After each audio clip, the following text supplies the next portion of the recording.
गुजरात के बनासकांठा में भीषण अग्निकांड, पटाखा फैक्ट्री में ब्लास्ट, 17 मजदूरों की मौत, कई घायल।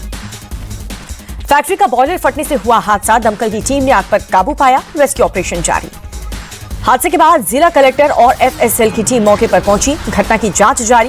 फैक्ट्री मालिक दीपक खूबचंद्र सिंधी फरार। विरोध के बीच कल दोपहर 12 बजे लोकसभा में पेश होगा वक्फ संशोधन बिल।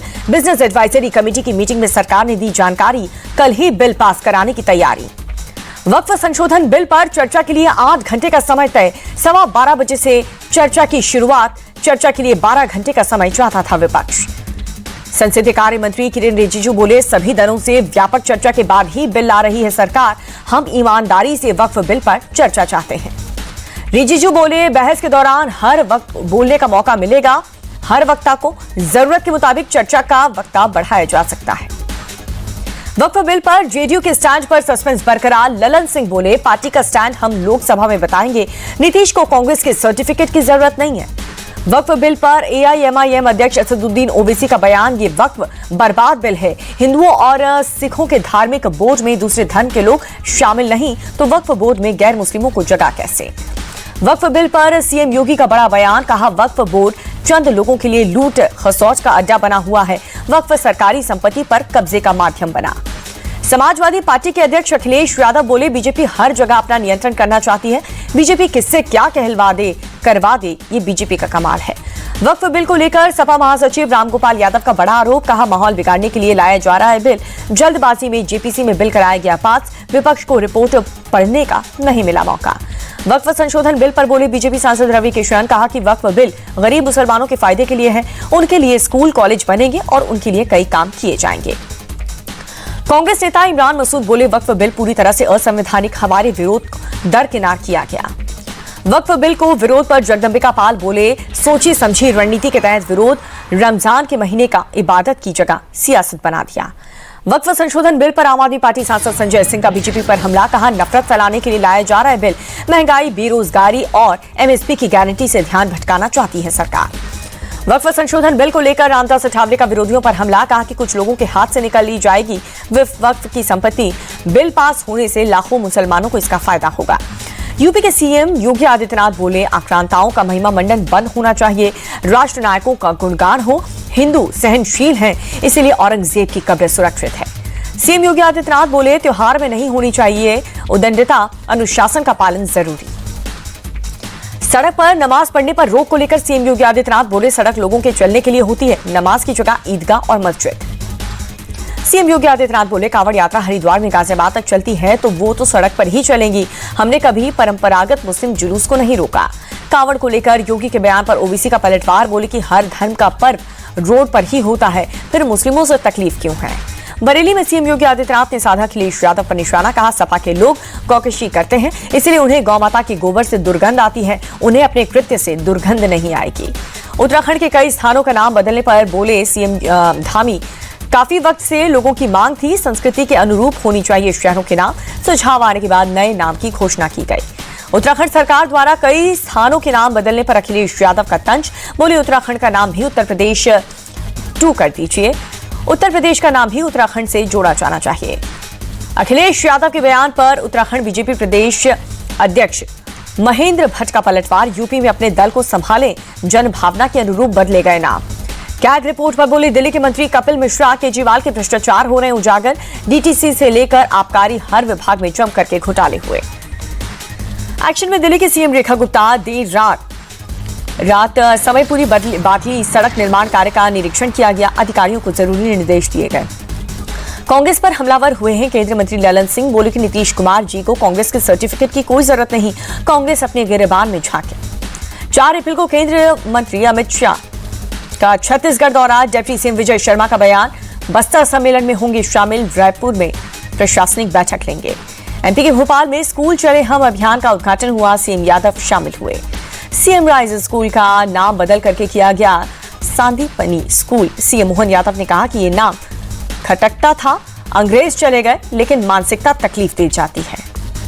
उत्तराखंड के सीएम पुष्कर सिंह धामी का दिखा अलग अंदाज, इंटर क्रिकेट टूर्नामेंट के दौरान क्रिकेट खेला। दिल्ली पहुंचे चिली गणराज्य के राष्ट्रपति ग्रोबियल बोरिक, राष्ट्रपति के लिए गार्ड ऑफ ऑनर भी दिया गया। भारत और चिली के बीच सहयोग बढ़ाने के लिए लेटर ऑफ इंटेंट पर बनी सहमति। पीएम मोदी ने कहा कि हम चिली को अंटार्कटिका के गेटवे के रूप में देखते हैं। यौन उत्पीड़न मामले में पादरी बजिंदर सिंह का उम्र कैद की सजा मिली। 2018 के रेप केस के मोहाली कोर्ट ने सजा सुनाई। 28 मार्च को दोषी पाया गया था पादरी बजिंदर। पश्चिम बंगाल में दक्षिण 24 परगना पाथर प्रतिमा में एक घर में गैस सिलेंडर ब्लास्ट हुआ। 4 बच्चों सहित 7 लोगों की मौके पर मौत, 2 महिलाएं बुरी तरह से जख्मी हुई। सिलेंडर ब्लास्ट के बाद बम फटने का मामला सामने आया है। बम पटाखों का भंडार जला। घर के अंदर भारी मात्रा में बम पटाखे किए गए थे स्टोर। पुलिस मामले की जांच में जुटी। झारखंड के बरहेट में 2 मालगाड़ियां टकराई। हादसे में 2 लोको पायलट की मौत। सुरक्षा में लगे 4 सीआईएसएफ जवान घायल हो गए। यूपी के बरेली में 2 समुदाय में झड़प के बाद तनाव हुआ। प्रेम प्रसंग में विवाद में 2 गुटों में फायरिंग हुई। 5 लोग घायल हो गए। मोनिया अहमदनगर में एक हिंदू लड़के ने मुस्लिम लड़के को भगाने पर भड़का विवाद। दोनों पक्ष की तरफ से जमकर के पथराव और फायरिंग हुई। बिल्डिंग में फंसे लोगों की बचाई गई जान। रस्सियों के सहारे किया गया रेस्क्यू। आग लगने की वजह साफ नहीं हो पाई। दिल्ली के नजफगढ़ में इंश्योरेंस फ्रॉड का मामला आया सामने। 2 करोड़ का इंश्योरेंस लेने के लिए सतीश कुमार नाम के शख्स ने अपने बेटे गगन को बताया मुर्दा। आरोपी फरार।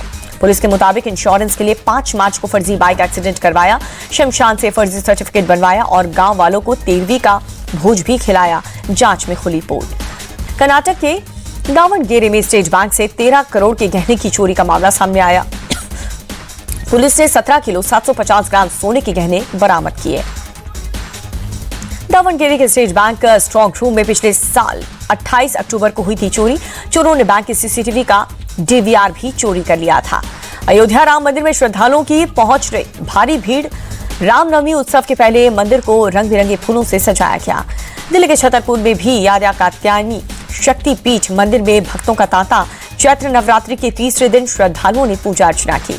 सीएम रेखा गुप्ता ने दिल्ली के जगन्नाथ मंदिर में की पूजा अर्चना। सीएम के साथ कपिल मिश्रा भी मौजूद रहे। हरियाणा के सीएम नायब सैनी ने पंचकुला चंडी माता मंदिर में किया हवन यज्ञ। चैत्र नवरात्रि के तीसरे दिन भी पूजा अर्चना की। आज से चैत्र छठे महापर्व की शुरुआत। बिहार के औरंगाबाद में श्रद्धालुओं ने किया नहाय खाए अनुष्ठान। जम्मू कश्मीर के श्रीनगर में ट्यूलिप गार्डन खुलने के बाद बढ़ी पर्यटकों की संख्या। डल झील इलाके में दिखी टूरिस्ट की भारी संख्या। पर्यटकों का गुलजार हुआ। नैनीताल देश के अलग अलग हिस्सों से पहुंच रहे हैं लोग। बोटिंग का लुत्फ उठाते हुए नजर आए पर्यटक। खूबसूरत वादियों की जमकर के तारीफ की। ईपीएफओ ने 7.5 करोड़ सदस्य को दी है बड़ी राहत। अब बिना डॉक्यूमेंटेशन के निकाल सकेंगे 5 लाख रुपए। अब तक 1 लाख तक निकालने की इजाजत थी। आज से कार खरीदना हुआ महंगा। मारुति सुजुकी, टाटा मोटर्स, किया, हुंडई और होंडा ने बढ़ाई गाड़ियों की कीमत। अमेजॉन नोकिया के बीच पेमेंट विवाद खत्म हुआ। पेटेंट विवाद को खत्म करने के बाद दोनों कंपनियों ने एक दूसरे के खिलाफ मुकदमे वापस ले लिए। वीडियो टेक्नोलॉजी पेटेंट पर मतभेद था। वरिष्ठ नागरिकों का टैक्स छूट में बड़ी राहत। बैंक और पोस्ट ऑफिस के ब्याज से होने वाली कमाई पर अब मिलेगी 1 लाख तक की छूट। पहले 50,000 तक की छूट थी। राहत बचाव सामग्री लेकर के म्यांमार पहुंचे भारत के 2 शिप। 500 टन सामग्री लेकर और 3 शिप पहुंच रहे हैं म्यांमार। म्यांमार में भूकंप के 5 दिन बाद भी मलबे में फंसे हैं लोग। भारत से मदद के लिए पहुंची एनडीआरएफ की टीम ने खोज और बचाव अभियान चलाया। आईपीएल में आज लखनऊ सुपर जायंट्स और पंजाब किंग्स के बीच मैच होगा। लखनऊ में शाम 7:30 बजे शुरू होगा मैच। पंजाब और लखनऊ की दोनों टीम के बीच अब तक कुल 4 मुकाबले। लखनऊ ने 3 और पंजाब को 1 मैच में मिली जीत। पंजाब किंग्स के खिलाफ मुकाबले से पहले लखनऊ के ऑलराउंडर शहबाज अहमद ने भारी हुंकार। कहा, हमने काफी अच्छी तैयारी की है, मुकाबले के लिए तैयार हैं। मुंबई इंडियंस ने कोलकाता नाइट राइडर्स को 8 विकेट से हरा करके जीत का खाता खोला। मुंबई इंडियंस ने रिकॉर्ड 24वीं बार केकेआर को मात दी। और अश्विनी कुमार के घातक गेंदबाजी में दम पर 116 रन पर ढेर हुई केकेआर की टीम।